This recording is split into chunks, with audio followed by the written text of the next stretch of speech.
I'm Teisha Bader with Shalom TV's news update for Friday, March the 15th, 2013. After signing a coalition agreement with Habayit HaYehudi and Likud Beitenu today, Yesh Atid leader Yair Lapid took to his Facebook page to address the role he has now accepted as Israel's new Minister of Finance, saying it's not going to be easy, but that he plans to, quote, launch a daily war in order to protect the Israeli middle class, which he says has been neglected for 2 decades. As you may have seen on IBA News, coalition negotiations finally came to an end in Israel today after 6 weeks, paving the way for the formation of a new government early next week. The World Jewish Congress, headed by Ronald Lauder, will hold a special meeting of its executive committee in the Greek city of Thessaloniki this Sunday, part of WJC's efforts to show support to small and vulnerable Jewish communities across the globe. The WJC committee will be joined by Greek Jewish leaders and experts to address the rising anti-Semitism across Europe, including the rise of the country's extremist party Golden Dawn, whose leaders openly deny the Holocaust. The meeting on March the 17th is also part of the commemoration of the 70th anniversary of the first deportation of Thessaloniki Jews to Auschwitz.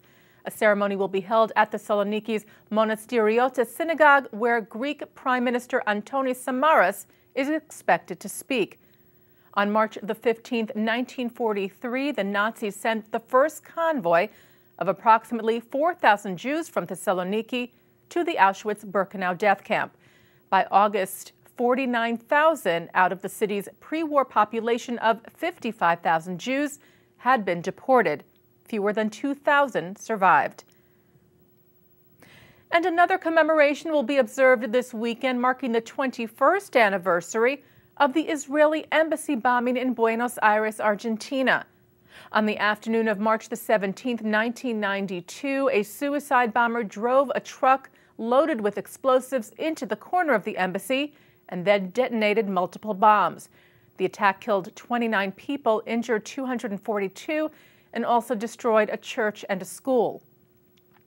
The Jewish community of Buenos Aires will pay tribute to the victims and their families today and tomorrow at the former Israeli diplomatic headquarters in the city.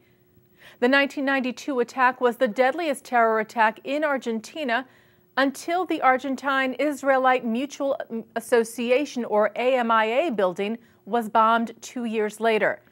That attack killed 85 people and wounded 300. Iran has been linked to both bombings, but none of the perpetrators have been brought to justice. And Argentina recently announced that it would establish a, quote, truth commission with Iran to reinvestigate the 1994 bombing. Many Jewish organizations have spoken out against this decision. And earlier this week, U.S. Senators Mark Kirk of Illinois and Kirsten Gillibrand of New York called on Argentina's President Cristina Fernández de Kirchner to reconsider it. The senators told Kirchner in a letter that the reinvestigation sends Iran the wrong message. Overturning of a legal process and indictment not only dishonors the Argentine victims of this terrorist regime, they said, but sends exactly the wrong signal to Tehran's leaders about responsibility for their actions. In 2006, Argentina's prosecutors accused the government of Iran of directing the bombing, indicting several officials, and accused Hezbollah of carrying it out. The Reconstructionist Rabbinical Association, or RRA, has elected a new rabbi to sit at its helm, the first openly gay rabbi to lead the organization. And according to the RRA, it is now the first national rabbinic association of one of the major Jewish denominations in the U.S. to be led by a gay man. Rabbi Jason Klein was elected during the RRA's 39th annual convention, which took place this week in New Orleans.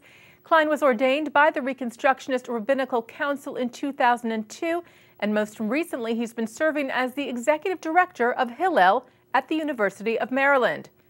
After his election, Klein said, "Coming out and growing into my adult Jewish identity would not be the same were it not for affirming teachers, rabbis, and other mentors along the way.